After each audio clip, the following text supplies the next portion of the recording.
Today is going to be focused on lower body strength. Starting out with level 1, the 4 exercises are going to be a sumo squat, glute bridges, standing calf raise, and a neutral squat. It's going to be 30 seconds of work for each of these movements for 3 to 4 rounds. Feel free to rest as needed, either 15 seconds or so in between each exercise, or rest at the end somewhere between 15 seconds up to a minute. For the first movement is going to be a sumo squat. That is a wide stance squat focusing on our hamstrings and glutes, those rear muscles. So set the shoulders, engage our core. We're going to push the hips back, controlling down and pressing up. Work in a range of motion that fits your physical capabilities. Again, set the shoulders, engage our core. Go as low as what you feel comfortable, controlling down and pressing up. Regardless of where that's at, if you need, feel free to implement using a chair, wide stance, lightly sitting down to tap and push away. If that range of motion is a little bit too deep, you can even put hands on the thighs and pressing up. Following that movement is going to be a glute bridge. Work your way down to the floor. Rolling on back, control that descent. Brace our core, that 12 o'clock position we learned about yesterday. So core's engaged. We're going to keep our heels about 6 to 8 inches away from our hips. You're going to push up through our glutes and hamstrings and control down while the core remains engaged. If you want to make this move a little more challenging, feel free to put a household object right here on your hips, or a second way we can level this movement up is elevate one leg, controlling down and pressing up. If you do choose this method, you're going to be doing 30 seconds pushing up on one side, transition to 30 seconds on the other. Those are going to be our glute bridges. Moving on to exercise number 3 is going to be a standing calf raise. Feel free to find some place you can support yourself, like the back of the chair or a railing. If you want, you can add extra weight, put on a backpack, but set the shoulders, engage your core, driving up through the calves and controlling down. Those are going to be for our standing calf raises, continuing those for 30 seconds. Finally, your last exercise is going to be a neutral squat. So we already did sumo. That's a wide stance squat. Feet are wider than shoulder widths apart. We're now going for a nice neutral squat. Set the shoulders, engage your core, push the hips back, controlling down and pressing up. Again, work in a range of motion that fits best for you, but try to challenge that. If you do need to challenge it, feel free to squat over a chair. Again, we're not going to be fully sitting down and back, but we are trying to focus on pushing the hips back as we keep our chest up. Think about keeping those knees back behind our toes. That's going to finish off level 1. Moving into level 2 is going to be 1 minute of work for 3 to 3.5 rounds. That 3.5 rounds is, you can cut it down instead of a full minute to 30 seconds. And again, you always can increase the intensity of the exercise by either adding some sort of weight with a household object or increasing the number of rounds you want to complete. But starting off is going to be lunges. If you have the ability for a walking lunge, great. We can implement that here, walking around the house, controlling forward, press, and walk into an alternating lunge. Your knee does not need to touch the ground. Otherwise, what we're going to do is switch up between a forward lunge and a reverse lunge. So stepping forward, pressing back. As we go forward, it's a quad bias movement as we're pushing off that leg, pushing through our quad. Complete 1 minute there, or you can switch every 30 seconds between an alternating forward lunge to an alternating reverse. With a reverse lunge, stepping back, controlling our body weight down, pressing through the back leg now, through our hamstring, control and push.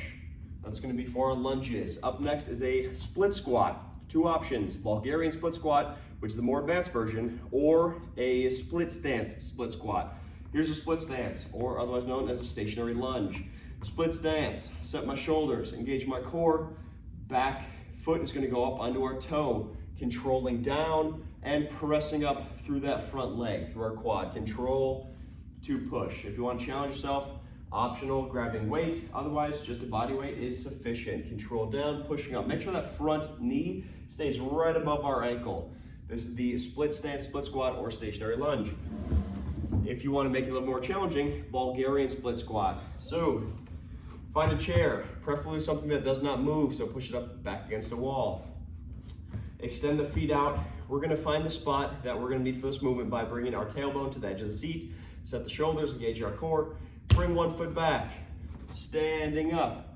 That's going to be the length we're going to need for this movement with our front leg. Bring that back foot back, right leg up onto the top of our foot. Set the shoulders, engage our core, controlling down and pressing up here through that front leg. Controlling down and pushing up. This is known as the Bulgarian split squat. That's number 2 exercise for level 2. Up next is going to be step ups.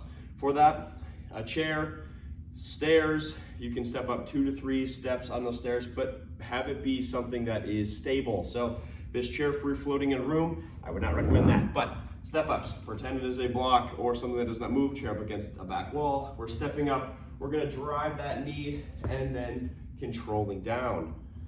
Step up, drive that knee up and controlling down. You can either do 30 seconds on one side, 30 seconds on the other, or feel free to alternate through the entire repetitions.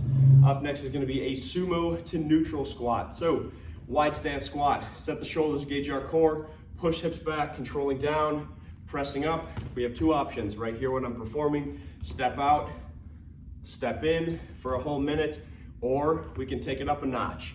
And instead, we're jumping through those squats, controlling down and jumping up. That's going to be everything for level 2. Moving on to level 3, it's going to be 1 minute of work, 4 to 5 rounds of working sets. Starting off with a jumping lunge. So 2 options here. A speed lunge, where similar to level 2, we're going to perform as many lunges as fast as possible. Or we can do a jumping lunge. This one's a little bit more intense. We are taking that split stance. You're jumping from one lunge to the other, bracing through the core, keeping your shoulders set. This one will fatigue you out quick, so make sure we're keeping our form in check. Exercise number 2, Bulgarian split squats. Once again, we're gonna go through this real quick. Set the shoulders, engage your core. Again, elevated stance. Bring the hips out to the edge of the seat. Extend the legs. Bring one foot back. Pushing up. Bring that leg back. Optional, grab weight. You'd reach down, grab that weight. Perform about 30 seconds worth of movements. Switch sides and perform the remainder 30 seconds. Exercise number 3 is going to be a box jump or high knee tuck. I'm not going to perform a box jump on this, but if you have something similar to a box or steps, we can actively jump on that box and control our descent down. Now again, make sure that's stable. Otherwise, we're going to do a high knee tuck jump. So as it sounds, we're jumping up, driving the knees up and controlling that landing. So think we're jumping, bringing that knee up and controlling down. Jump, control, jump, and control. We can get a little bit of a squat motion in there with each jump as well. Lastly, calf raises. Feel free to weight them. Set the shoulders, engage our core, pressing up to the calves, controlling down. If you want to make this a little more challenging, without any weight, we can do single leg calf raises instead. We always can use a chair or a railing to support ourselves. Otherwise, that concludes day 3 of our challenge. Again, rest as needed, whether that is 15 to 30 seconds in between each exercise or 30 seconds to a minute after each round. You can always increase the intensity by cherry picking some of the movements from higher up in the levels, or we can modify going down or up or add rounds depending on our physical capabilities. Excellent work. Let's crush day 3 of this challenge.